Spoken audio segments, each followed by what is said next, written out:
You ever look back on a conversation and think, how did I not see that? Not because you're naive. Not because you're not smart. But because the behavior was just so senseless. So confusing, so lacking in logic, it almost didn't feel real. Let's sit with that for a second. There's a kind of emotional harm that doesn't come from anger or shouting or even silence. It comes from dealing with someone who acts in ways that make no emotional sense. They do things that hurt others, sometimes deeply, but when you try to reason with them, it's like there's no one home. It's not always cruelty. Sometimes it's just emptiness. A refusal to reflect. A resistance to change. An inability to care, even when you're clearly in pain. That's where this theory, this chilling idea, starts to come in. It's not about being book smart. It's not about IQ or education. It's about a deeper kind of emotional stupidity, and how terrifying it can be when you're on the receiving end of it. I know stupidity is a harsh word. But this isn't about name-calling. It's about naming a real pattern that has left so many kind women, especially older women, confused, drained, and blaming themselves for someone else's blind spots. Because here's the thing. You can't reason with someone who doesn't want to understand. And you can't get through to someone who has no interest in growing. Maybe it was a man who always had to be right, even when he was obviously wrong. And when you gently brought something up, he'd roll his eyes. Change the subject. Make a joke. Or worse, make you feel stupid for caring. Or maybe it's your grown child. You've tried explaining how their words hurt, how the guilt trips feel like emotional quicksand. But they brush you off. They say, you're just being dramatic. They take no responsibility. None. And you're left wondering. Is it me? Am I too sensitive? Should I just stay quiet? You're not too sensitive. You're not overreacting. You're trying to have an emotionally honest relationship with someone who's not capable or not willing to meet you there. And that's the heart of this theory. Some people aren't just unaware. They are willfully blind. They choose not to think deeply.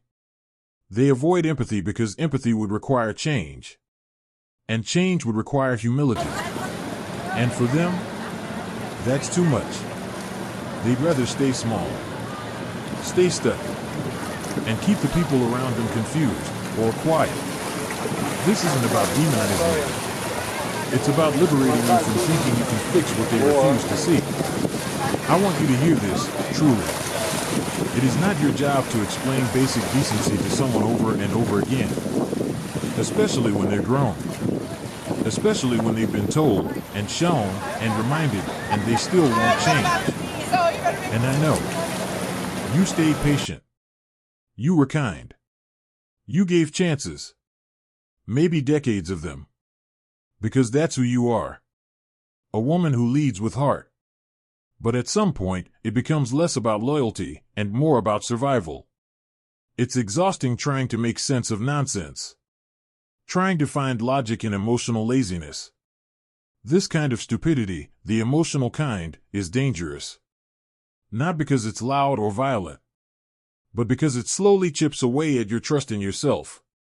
You start second-guessing what you saw. You soften your boundaries just to keep the peace. You ignore your intuition because someone else told you you're wrong to feel what you feel. And over time, your voice, it gets quieter. Not because it's gone, but because you were trained to doubt it. But here's what I want to offer you today. Your voice is still there. Your truth is still true. And you are not too much for wanting a relationship, any relationship, that's rooted in basic human care. You shouldn't have to explain respect. You shouldn't have to fight for clarity. You shouldn't have to walk on eggshells around someone who refuses to grow. Sometimes the most loving thing you can do for yourself is to name what's happening. Not sugarcoat it. Not excuse it. But call it what it is. Not smart. Not mature. Not kind. Not safe. And no, you don't need to scream it. You don't need to argue. You don't even need them to agree. You just need to know it for yourself, in your body, in your bones. Because once you see it, you stop explaining.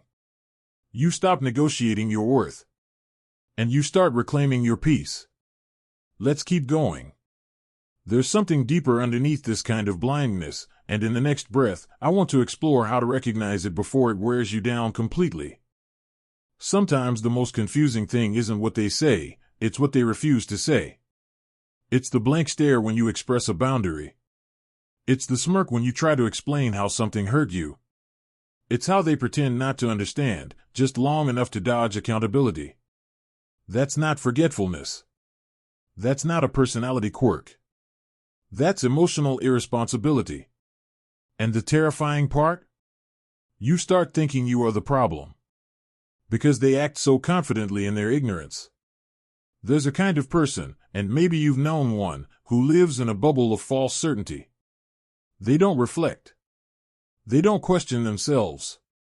They say things like, "That's just how I am." Or, "You're reading too much into it." Or they weaponize their confusion. "What are you even talking about?"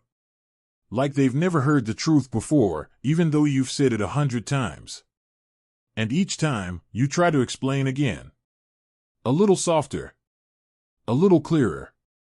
Hoping this time, they'll get it. But they don't. Or maybe they won't. Because getting it would mean admitting they've caused harm. And that would mean taking responsibility. And for someone emotionally unwilling to evolve, that's too heavy. So what do? They shift the blame. Minimize your feelings. Make you feel like you're the unstable one for wanting basic respect. That's emotional gaslighting, wrapped in a ribbon of "I'm just confused." Let's call it what it is. It's not confusion. It's convenient stupidity. And it leaves you drained. Exhausted from over-explaining. Worn out from trying to teach someone how to care. So here's something practical. When you hear those phrases, the ones that stop conversations cold, try this. Pause. Don't explain again. Don't fight for their approval. Instead, say something simple and firm. Like, "I've explained how this feels to me. If you choose not to understand, that's on you." Or even just, "I won't keep repeating myself." And then stop. You don't owe repeated explanations to someone who's emotionally unavailable. You don't need to twist yourself into knots to make your pain palatable to them. You're not crazy for wanting clarity. You're not needy for asking for emotional presence. And you're not unlovable because someone else refused to see your heart clearly. You may have grown up in a time when women were taught to smooth things over. To be the peacekeeper. To hold it all in. But peacekeeping is not the same as peace. And holding it all in doesn't make you strong. It makes you disappear. You deserve better than that. Now, I want to speak directly to the part of you that's wondering. But what if I've been the one making excuses for him, or her, for years? That realization is not shameful. It's powerful. Because seeing the pattern is the first step to stepping out of it. And once you do, you start to notice the signs earlier. The subtle shrug when you open up. The awkward silence when you set a boundary. The dismissive joke when you express a need. It stops feeling like a mystery. And starts feeling like a choice, their choice not to grow. And your choice, to walk away, or step back, or speak up, or simply stop trying to fix it. That's not giving up. That's growing up. It's choosing your peace over their comfort. It's choosing to stop explaining love to someone who refuses to learn what it means. And listen, even if you're 60, or 70, or 80. It's not too late to stop catering to emotional immaturity. You've done enough trying. You've done enough shrinking. You've done enough hoping they'd finally see what's been in front of them all along. And even if no one ever told you this before, hear it now. You are allowed to stop explaining. You are allowed to choose peace. And you are allowed to believe that someone else's refusal to grow is not your fault. Let's breathe there. In the next part, I want to bring us to emotional closure, not with them, but with ourselves. Because healing isn't about getting the last word. It's about knowing in your soul that you deserve better, even if they never admit it. Some people will never understand the damage they've done. Not because it's too complicated, but because they've made a choice not to understand. And that's the hardest truth to accept when you're a kind, emotionally generous woman. You keep thinking, if I just say it better, if I'm a little more patient, maybe then he'll see it. But the truth is, he saw it. He just didn't care enough to change. That's where this theory of stupidity gets so scary and so real. Because we've been taught to believe stupidity means someone just doesn't know better. But sometimes, it means they don't want to know.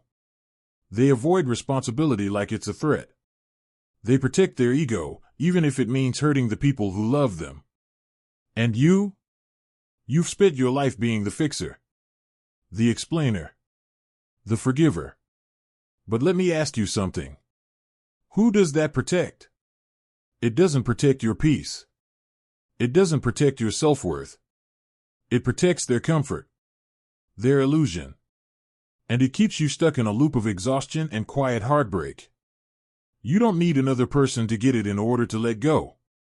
You don't need their permission to heal. You don't need them to agree with your pain for it to be valid. Let that sink in. Sometimes emotional healing means mourning the apology that never came and choosing peace anyway. Sometimes it means saying, I know what I lived through, and I know what I deserve now. And if you've ever doubted that, let me tell you something. You were never asking for too much. You were asking for honesty, for kindness, for effort. You were asking for basic emotional maturity. And that should never be too much. So if someone repeatedly chooses ignorance, if they pretend not to hear you, not to understand you, not to see how their behavior hurts you, that's not a mistake. That's a message. And you have every right to stop translating your pain into words for people who aren't listening. There's something powerful about reaching the age where you finally say, I'm not doing this anymore. Not because you're bitter. Not because you hate them, but because you love yourself enough to stop begging for decency. That's not weakness. That's wisdom. You've been through enough. And if no one else in your life has paused to say this to you, let me say it now. You are strong. You are clear. You are worthy of real love, not manipulation disguised as confusion. And you deserve relationships that feel safe. Where your feelings aren't questioned. Where you're not walking on eggshells, trying not to upset someone's fragile ego. You are allowed to be done explaining. Done fixing. Done sacrificing your peace to protect someone else's denial. You don't need to carry their emotional immaturity on your back anymore. And if this hit a tender place in you, you're not alone. Thousands of women are waking up to this truth every day. And they're not starting over. They're moving forward, wiser, stronger, and clearer. You deserve peace. You deserve to be heard without having to raise your voice. You deserve love that sees you, all of you, and honors it. So if you've ever felt like you were drowning in someone else's confusion, breathe. You're not crazy. You're not alone. And you're not too late. If this touched you, I'd love to hear your story in the comments. Or even just a word. You never know who might read it and feel a little less alone. You are seen. You are enough. And you are free to walk away from anything that doesn't see your worth. You always have been.